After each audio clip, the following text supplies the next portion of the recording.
I ran into this last week. Here's what fixed it for me.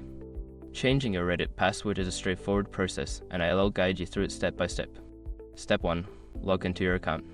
Go to the Reddit website or open the app and enter your current login credentials to access your account.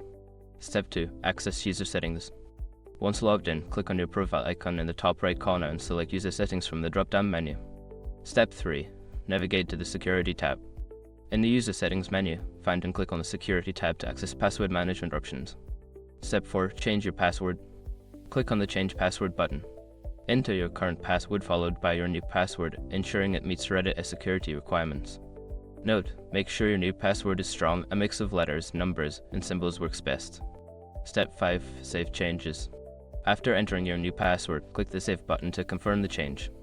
You should see a confirmation message indicating your password has been updated. I hope this helps you easily update your Reddit password. If you have any questions, feel free to ask.